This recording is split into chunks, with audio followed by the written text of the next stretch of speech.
going to do is a little bit different than our normal notes. We're going to take this page and we're going to fold it in just like this so that this line hits the pink line. It's going to leave a little bit of a border here. So we're going to turn it sideways. And we're going to write exponent laws right here. All right, our exponent laws. And this is going to be a page in our notebook. This is going to be page 11. All right. So what we're going to do next is we're going to take this paper and we're going to get some scissors and we're going to eyeball it. It does not have to be perfect. What I want you to do is I want you to find about halfway along the paper, and then I want you to cut it in half right here. Okay. And then you're going to eyeball each half and you're going to cut each strip like so. So we're creating creating 3 flaps on the top, and then we're going to create 3 flaps on the bottom. And please do not think it has to be perfect, because it does not have to be perfect. Okay. All right. So once we have these 3 flaps, we're going to turn this back the right way, and we should have a total of 6 flaps in all. And we're going to look at our 6 exponent law rules on these flaps. Okay. So getting started, if you need to, you can pause at any point in time, and you can pause it and then restart it when you're ready. Okay, so let's start with our first exponent law. Our first exponent law is called the product of powers. So we should know what product means in math. Product means multiply. So that could be parentheses, it could be the dot, or it could be the multiplication symbol. You guys know I'm not a fan of the multiplication symbol simply because it gets confusing with variables. So what is product of powers? So this is where we're multiplying powers or multiplying exponents. So what the rule says is when multiplying exponents with the same base, here's what we're going to do. We're going to keep the base and we're going to add the exponents. Okay, so we're going to have 2 examples here. We're going to have an algebraic example. We're going to have a numerical example. So the algebraic example for this rule is you have x to the n power times x to the m power. This is the base, okay? These are the bases. The exponents are the little numbers. These are the same bases. So we keep the base and we're going to add the exponents. All right, so we're going to add n plus m. All right, now we don't know what n plus m is, so we're just going to leave it alone. But if I was to do another example, a to the 2nd times a to the 8th times a to the 7th, we're going to add 2 plus 8 plus 7, keep that base of a. You all know what that is added together. That's a to the 17th power. That is our rule. Okay, so this is the rule for product of powers. If you need to, pause this video and write this down. All right, our next rule is quotient of powers. So we should know that quotient in math means division. Now we're usually going to see this written as a fraction. We're going to usually see division written as a fraction. So I'm going to do a fraction bar. Okay. So what is the quotient of powers rule? So if we are multiplying, we're adding. Dividing, we're going to subtract. So when dividing exponents,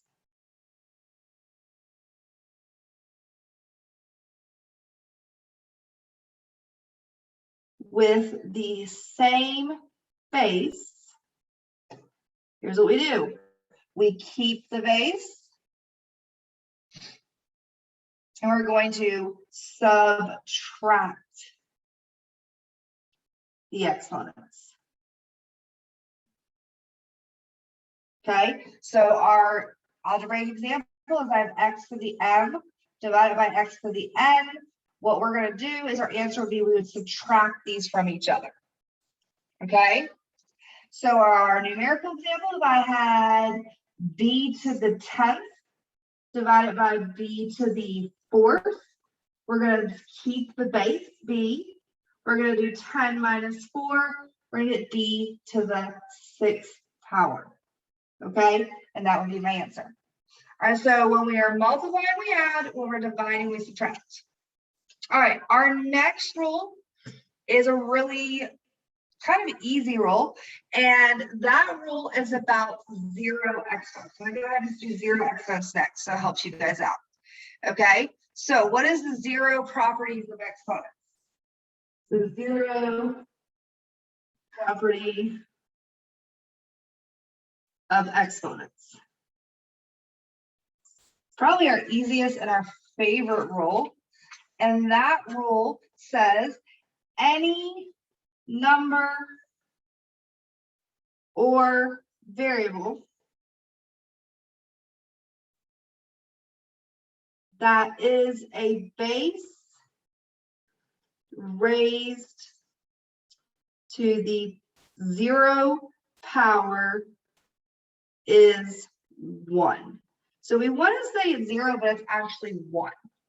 Okay, we want to say it's 0, but it's actually 1. So what does that mean? Let's look at this. So if we had x to the 0 power, it becomes 1. We had a to the 0 power, it's 1. If we had this whole expression, x to the 5th, y to the 6th, z to the 8th, raised to the 0 power, that whole thing becomes 1. So it's probably our easiest rule, and it's probably what we're going to like seeing the most, okay? So any number or variable that is a base raised to the 0 power is 1. Pretty simple stuff, guys. All right, our next rule is the product, or not product of power. Oh, I've already done that one.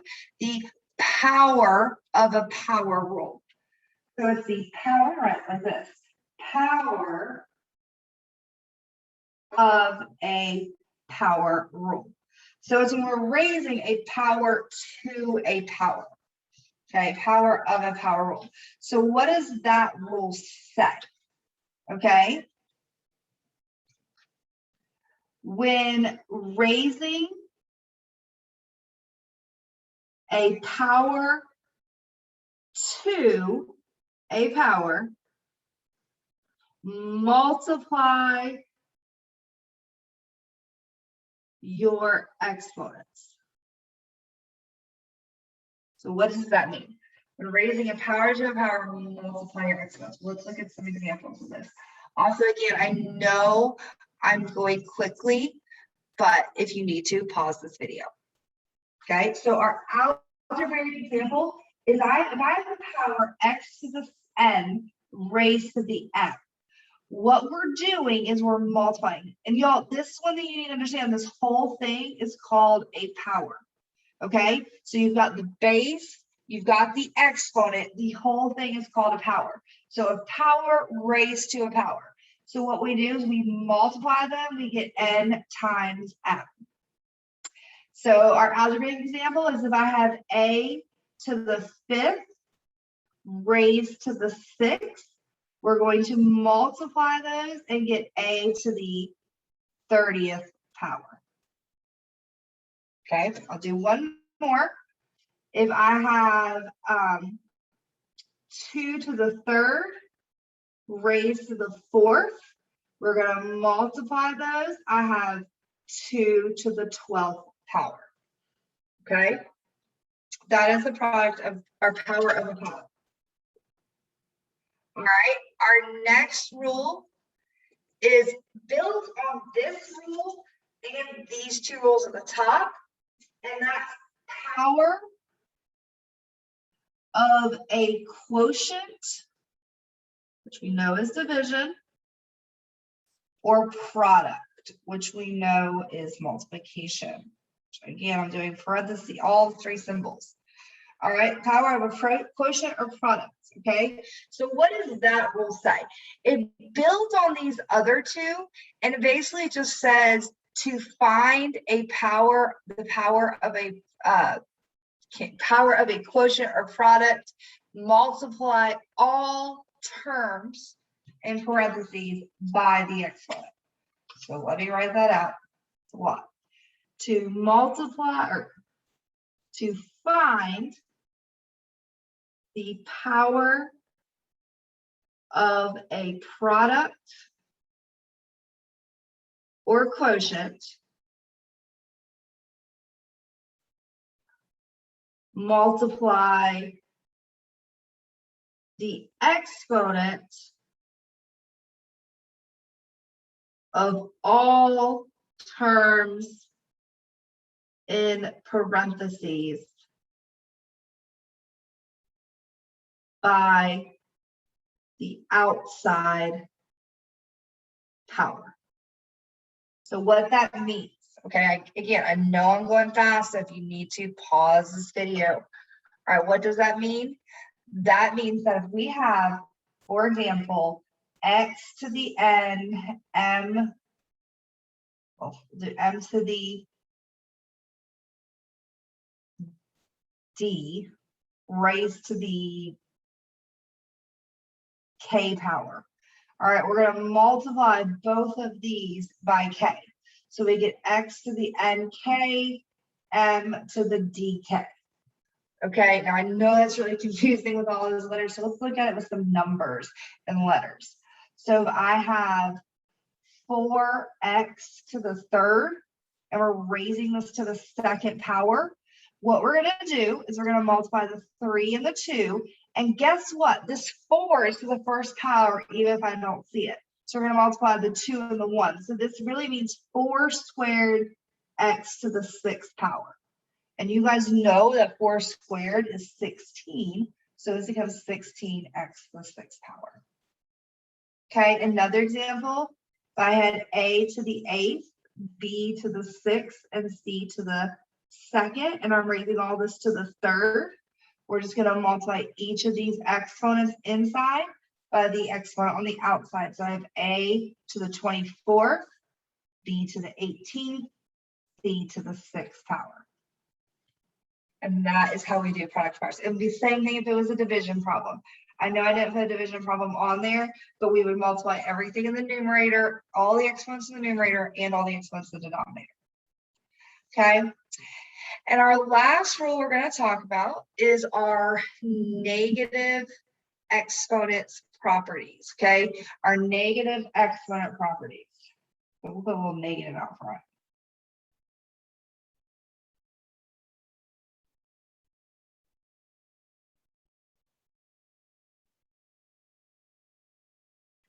All right, so this one's really, really important because we can never, ever leave our answer with a negative exponent, okay? So there's two ways to do this. For any negative exponent, make a fraction, put the term with the negative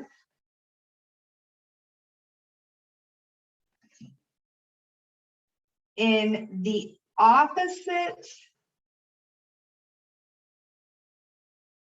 location, and then make the exponent positive. So what does that mean, the opposite location? Okay, so for example, if I had x to the negative n, what I'm going to do, I'm going to make a fraction. Right now, I don't see anything other than this whole problem, okay? This is really over 1, even if I don't see it. So it's opposite location. This is technically in the numerator of this fraction. We know everything is over 1. This is in the numerator. We're going to move it to the opposite location, which is the denominator, and make the exponent positive. But then we still have to put a 1 on top because we're now in the denominator. We have to create a numerator. All right. The other way we can look at this is if we have a fraction and the exponent's negative in the denominator, we put it in the numerator and make it positive, and we put it over 1. Would you guys understand that that could just be written like this? So if there's no denominator, that means we put it in the denominator and we add a numerator. If it's in the denominator, we put it in the numerator, and then we can just write it without a denominator.